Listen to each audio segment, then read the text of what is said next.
ఓం శ్రీ గురుభ్యో నమః.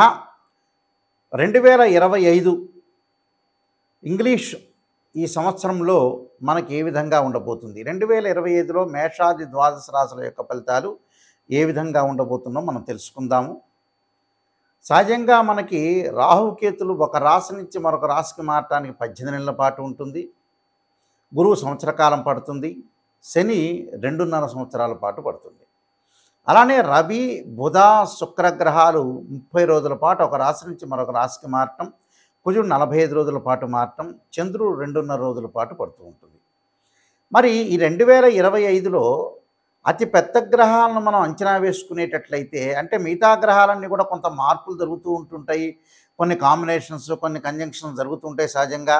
అవన్నీ కూడా నెల రోజుల పాటు ఒక రాశి నుంచి మరో రాశికి 45 రోజుల పాటు మారుతూ ఉంటాయి. సహజంగా అవన్నీ కూడా మార్పులు జరుగుతుంటాయి. కానీ అతిపెద్ద గ్రహాలైన రాహుకేతులు మనం అనుకున్నట్టుగా 18 నెలల పాటు ఉంటాడు. శని 2.5 సంవత్సరాలు, గురువు సంవత్సర కాలం పాటు ఉంటాడు. మార్చి 29వ తారీఖు 2025 రాత్రి 9:44 పూర్వభద్ర నక్షత్రం 4వ పాదంలో మీనరాశిలోకి శని యొక్క సంచారం జరుగుతుంది. అలానే మే 14వ తారీఖున 2025 ఉదయం 11:34 మృగశిర నక్షత్రం 3వ పాద ప్రవేశంతో మిథున రాశిలోకి గురువు సంచారం చేస్తాడు. అంటే వృషభ రాశి నుంచి మిథున రాశిలోకి సంచారం జరుగుతుంది. మే 20వ తారీఖు 2025 ఉదయం 6:45 పూర్వభాద్ర నక్షత్రం 3వ పాద కుంభరాశిలోకి ప్రవేశంతో రాహు కుంభరాశిలోకి మీనరాశి నుంచి కుంభరాశిలోకి ప్రవేశం జరుగుతుంది. అలానే మే 20వ తారీఖున ఉదయం 6:45 కేతు ఉత్తరా నక్షత్రం 1వ పాద సింహరాశిలోకి ప్రవేశం జరుగుతుంది. అంటే కన్య నుంచి సింహరాశిలోకి కేతు యొక్క ప్రవేశము, మీనం నుంచి కుంభరాశిలోకి రాహు యొక్క ప్రవేశము, వృషభం నుంచి మిథునంలోకి గురువు యొక్క ప్రవేశము, దానితో పాటు శని భగవానుడు కుంభం నుంచి మీనరాశిలోకి సంచారం చేస్తారు. అంటే అతిపెద్ద గ్రహాలు ఈ 4 గ్రహాలను బట్టి మనకి 2025లో ఏ విధంగా మేషాది ద్వాదశ రాశుల యొక్క ఫలితాలు ఏ విధంగా ఉన్నాయో ఒక్కసారి మనం తెలుసుకుందాం. కుంభరాశి వాళ్ళకి 2025లో ఏ విధంగా ఉండబోతుందంటే 50% బాగుంటుందని చెప్పుకోవచ్చు. ఏదైతే గురుబలం అనేది చాలా బాగా ఎక్కువగా ఉంటుంది వీళ్ళకి. కుంభరాశి వాళ్ళకి పంచమ స్థానంలో గురువు యొక్క సంచారం అనేది జరుగుతుంది మే 14 నుంచి. మే 14 నుంచి గురువు యొక్క సంచారం వల్ల చాలా అద్భుతమైన రిజల్ట్స్ ఇచ్చే అవకాశాలు బాగా ఎక్కువగా ఉంటాయి. ప్రతి పనిలో కూడా కొంత విజయం సాధించే అవకాశాలు ఎక్కువగా ఉంటాయి. వృత్తి ఉద్యోగాల్లో లాభాలు, నూతన వ్యాపారాలు చేయటం, భాగస్వామ్య వ్యాపారం బాగా కలిసి రావటం ఒకటి, ఉన్నతమైన అభిప్రాయాలు, సరైన మార్గాల్లో సరైన నిర్ణయంలో సరైన సమయంలో తీసుకుంటారు వీళ్ళు. సంతానం ద్వారా కొంత శుభవార్తలను వినటమే కాకుండా సంతానం లేని వ్యక్తులు కొంతమంది ఉంటారు, ఇన్ఫెర్టిలిటీ ఇష్యూస్ అంటారు. అలాంటి వ్యక్తులకు కూడా శీఘ్రంగా సంతానం కలగటం ఒకటి, ఆర్థిక పరంగా బాగా లాభాలు కలగటం ఒకటి, అన్ని జీవితంలో ముందుకు సాధించే అవకాశాలు బాగా ఎక్కువ ఉంటాయి. అంటే ఆర్థిక సంక్షోభం తగ్గుతుంది. అంటే ఆర్థిక పరంగా అనుకూలంగా ఉంటుంది. గౌరవ సన్మానాలు బాగా పెరగటం, అలానే ఉద్యోగస్తులకు ప్రమోషన్లు రావటం, వ్యాపారంలో కూడా వివిధ స్థలాల్లో వ్యాపార విస్తరణ జరగటం ఒకటి, విదేశాలకు వెళ్ళటం ఒకటి, ఆ విదేశాల్లో ఆ దేశం యొక్క పౌరసత్వం కూడా లభించే అవకాశాలు బాగా ఎక్కువ ఉంటాయి. అంటే ఆ దేశం యొక్క పౌరసత్వం లభించడమే కాకుండా ప్రతి పనిలో కూడా ఆకాంక్షతో చేయాలనే ఆలోచనలతో బాగా పెరుగుతూ ఉంటుంది. ఎందుకంటే ఈ రాశి వాళ్ళకి జన్మశని కూడా తొలగిపోతుంది. జన్మశని తొలగిపోయి ద్వితీయంలో శని యొక్క సంచారం అనేది మార్చి 29 నుంచి ఏర్పడుతుంది. అంటే మీనరాశిలో శని యొక్క సంచారం అంటే శని కొంత వెసులుబాటు అనేది బాగా పెరుగుతుందని అర్థం. గురుబలం బాగా ఎక్కువగా ఉంటుంది. అలానే కేతువు మధ్య రకమైన ఫలితాన్ని ఎక్కువగా ఇస్తాడు. అలానే జన్మంలో రాహు వల్ల వాళ్ళ కొంత ఆర్థిక పరంగా గతంలో ఏదైతే డబ్బులు ఖర్చు పెట్టాల్సిన స్థితి అనేవి ఉంటాయో అలాంటివన్నీ కూడా కొంత ఖర్చు పెడుతూ ఉంటారు. ఖర్చు పెట్టడం అంటే ఏంటంటే డబ్బుల పరంగా ఏదైతే ఉంటుందో, జీవితంలో చేయాల్సిన పనులు ఏదైతే ఉంటుందో అలాంటి పనులన్నీ కూడా చేసే అవకాశాలు ఎక్కువ ఉంటాయి. అంటే వివాహ ప్రయత్నాలు సఫలీకృతం కావటం, ఇంటి మీద ఇల్లు నిర్మించడం ఒకటి, ఎక్కడో స్థలాలు కొనటం, భూ సంబంధమైన వ్యవహారాలు, కంపెనీలు పెట్టే అవకాశాలు ఎక్కువ, వ్యాపారం విస్తరణ చేయటం ఒకటి, పిల్లలను విదేశాలకు పంపించడం ఒకటి, పిల్లల యొక్క చదువుల గురించి వాటి గురించి కొంత డబ్బులు ఖర్చు అవుతుంటుంది. అవి ఏ రోజైనా చేయాల్సిందే జీవితంలో. అవన్నీ కూడా చేయటం వల్ల కూడా మనకు మంచి జరుగుతుందనే అర్థమేగా. అలానే కొద్దిగా బంధుమిత్రులతోటి కొంత సఖ్యత అనేది చాలా అవసరం. ఏదో రకంగా గొడవలు జరిగే సందర్భం బాగా ఎక్కువగా పెట్టుకునే అవకాశాలు ఉంటారు. అలానే మిత్రులు కొంతమంది శత్రువులుగా మారిపోయే అవకాశాలు ఉంటాయి. ఇంటర్నల్ ఎక్స్టర్నల్ అని శత్రువులు మారిపోయే అవకాశాలు బాగా ఎక్కువ ఉంటాయి. అంటే శత్రువుల వల్ల కూడా కొంత జాగ్రత్తగా ఉండాలి. ఆరోగ్యపరంగా కూడా కొంత ఇబ్బందులు లేకుండా చూసుకోవడం అనేది చాలా ఇంపార్టెంట్.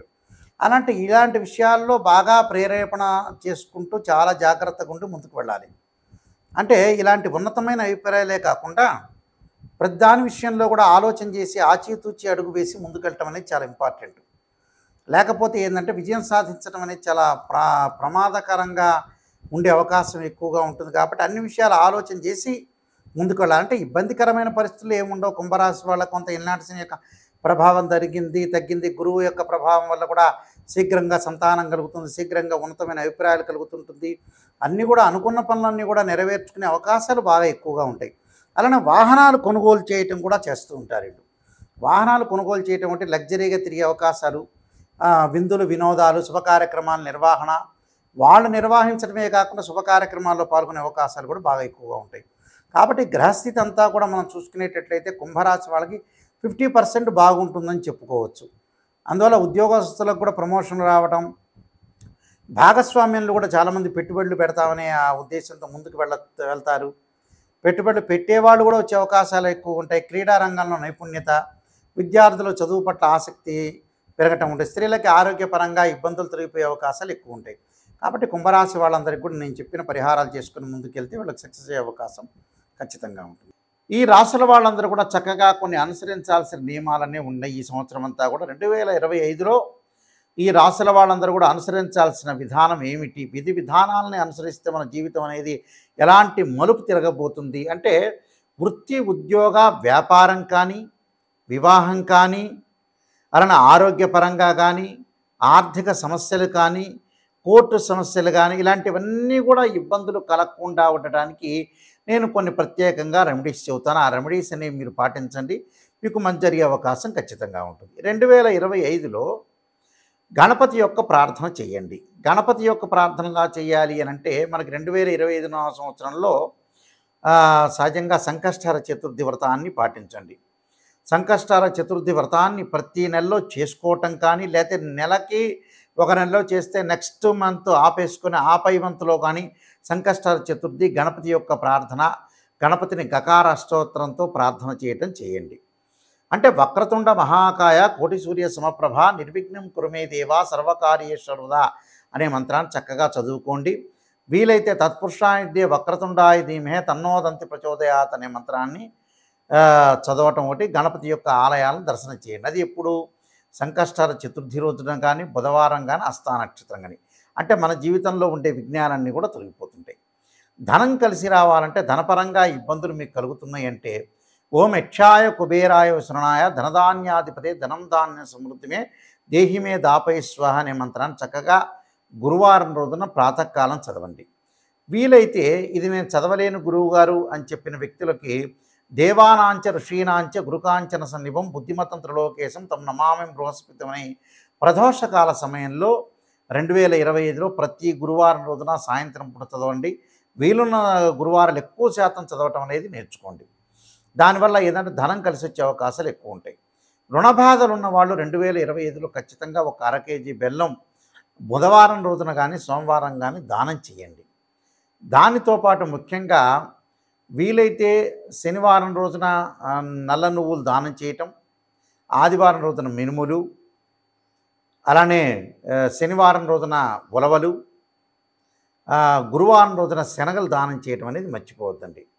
చేసిన తర్వాత ఏదైనా సరే మంగళవారం వస్తుంటుంది మనకి. అంటే మంగళవారం రోజున కానీ, వీలైతే మృగశిర చిత్త ధనిష్ట నక్షత్రం రోజుల్లో కానీ కందులు దానం చేయండి.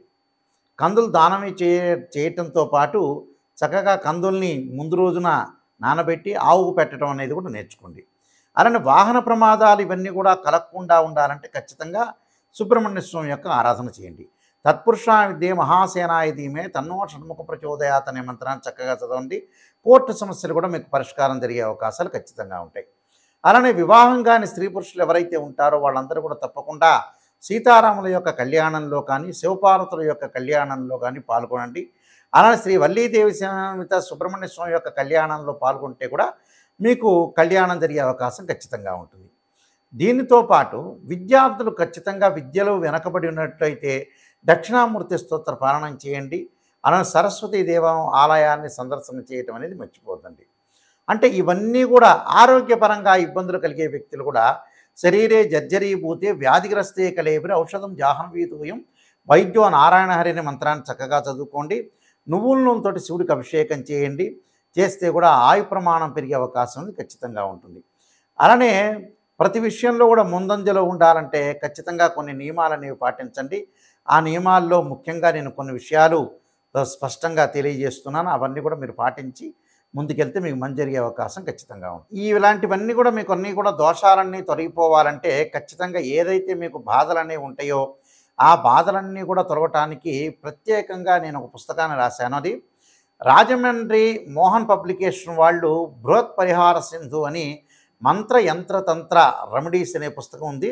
ఆ రెమెడీస్ అనే పుస్తకంలో చక్కగా మీరు అన్ని మీకు ఏదైతే ఈతి బాధలు అనేవి ఉంటాయో రకరకాల ఆరోగ్యపరంగా కానీ ఉద్యోగపరంగా కానీ వివాహపరంగా కానీ ఇబ్బందులు కలిగిన వ్యక్తులు ఎవరైతే ఉంటారో వాళ్ళందరూ కూడా చక్కగా ఆరోగ్యం పెంపొందించుకోవాలి, ధనం కలిసి రావాలి, పిల్లల యొక్క పెళ్ళిళ్ళు కావాలి, చదువులు ఉండాలి, రకరకాల సమస్యలు మనుషులు బాధపడుతూ ఉన్నారు. ఆ సమస్యలన్నిటికి కూడా మనకి మంచి ఆధారంతో ఉన్న పుస్తకాన్ని నేను తయారు చేశాను. ఏమిటంటే అది రామాయణంలో కానీ భాగవతంలో కానీ భారతంలో ఉండే కొన్ని శ్లోకాలు కానీ అలానే పురాణాల్లో కానీ ఇతిహాసాల్లో కానీ మంచి మంచి శ్లోకాలు మంత్రాలన్నీ కూడా మనకు వేదం చెప్తుంది. ఆ వేదంలో ఉండే శ్లోకాలు మంత్రాలకు సంబంధించినవన్నీ కూడా రెమెడీస్ అనేవి కొన్ని పుస్తకంలో ఉంది కాబట్టి నేను రాసిన పుస్తకంలో పొందుపరిచానది. ఆ పుస్తకం పేరు బృహత్ పరిహార సింధు అంటారు. ఇది రాజమహేంద్రవరం మోహన్ పబ్లికేషన్ వాళ్ళు ప్రింట్ చేశారు. ఈ పుస్తకంలో మీకు ఏదైతే దోషాలనేవి జాతకపరంగా ఉంటాయో ఆ దోషాలన్నీ కూడా తొలగటానికి ఆ పుస్తకం అనేది చాలా ఉపయోగపడుతుంటుంది.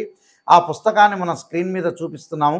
అందరూ కూడా ఆ పుస్తకాన్ని తీసుకుని ఆ పుస్తకంలో గ్రంథంలో ఉంటే ఏదైతే మీకు బాగలేదో ఆ శ్లోకాలు మంత్రాలు చదవటం వల్ల కూడా మీకు చక్కని పరిష్కార మార్గం దొరుకుతుందని మరి నేను ఆశిస్తున్నాను. సర్వే జనా సుఖినో భవంతు.